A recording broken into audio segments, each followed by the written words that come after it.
Hi, Richard Angel from Angel Pets. I get a lot of customers coming in asking me how they can keep their insects alive that they're going to feed to their reptiles for as long as possible. Sometimes you get complaints, oh, I bought this box of insects and by the time I got to the end of the box half of them were dead.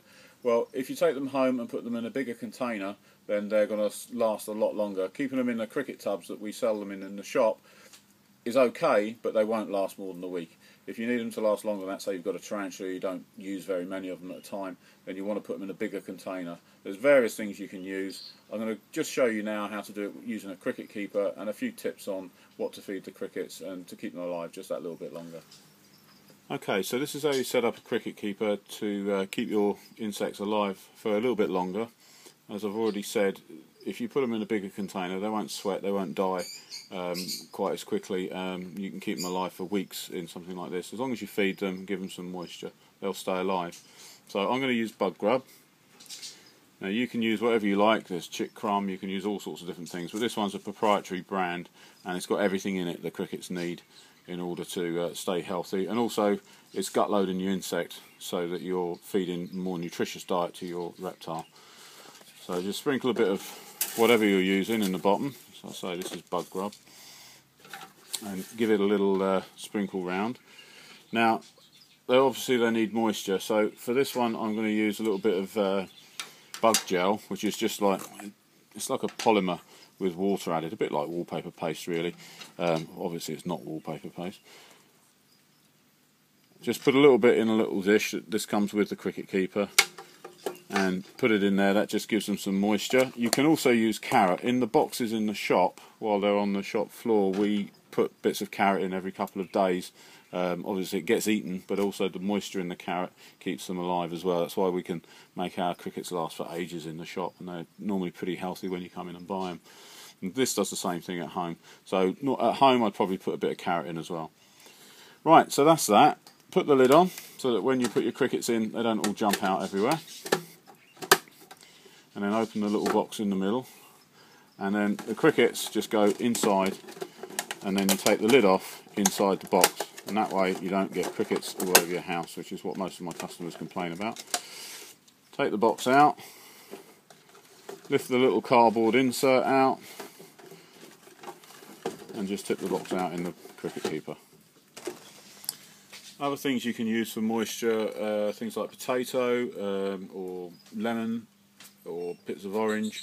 The problem with citrus fruits is I find that they go mouldy very, very quickly, so I used to use them but I don't use them anymore. I prefer carrot, and potato just goes a bit black and nasty, so you can use them but I just prefer carrot.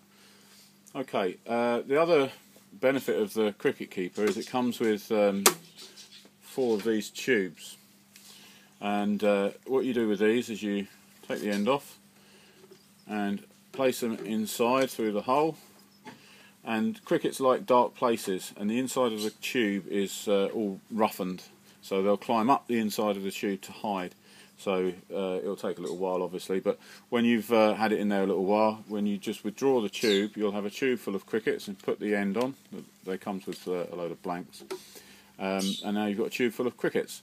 So when you come to feed your reptile, all you do is take the end off the tube and sprinkle in either, this is calcium, which I use every feed, or something like this, or Nutribal or something, which is the vitamins and minerals, which I use once a week. And then just pop the end back on, give it a little shake, and then you've got a tube full of dusted crickets. All you do is go up to your Viv, take the end off and tap them out, and they just come out. It doesn't make a mess, crickets don't go everywhere, easy and convenient. So I quite like that, it's quite useful. And that's pretty much it. That's how to set up a cricket keeper and keep your crickets alive. If you want to vary the food, you can add bits of green food, the crickets will eat that. Same with locusts. Just remember, everything you're feeding to your insects, you're feeding to your reptile. So the more varied you can make it, the better for your reptile in the long run, and also helps keep your insects alive for a little bit longer. If you've only got one lizard and you're buying a box of crickets or locusts and they're not making it through to the end of the box, then you need to get something like this so that you're not wasting money all the time.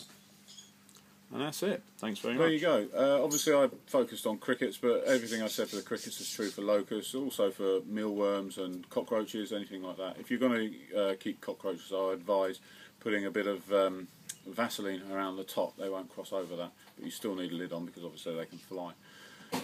One more thing is the use of fish food. If you want to use fish food as food for the crickets or locusts or whatever, that's fine. They thrive very well on it. I don't bother. I only really use that if I'm breeding them because the extra protein's necessary really when they're breeding. So if you want to breed them yourself, best of luck. I really couldn't be bothered. I'd rather...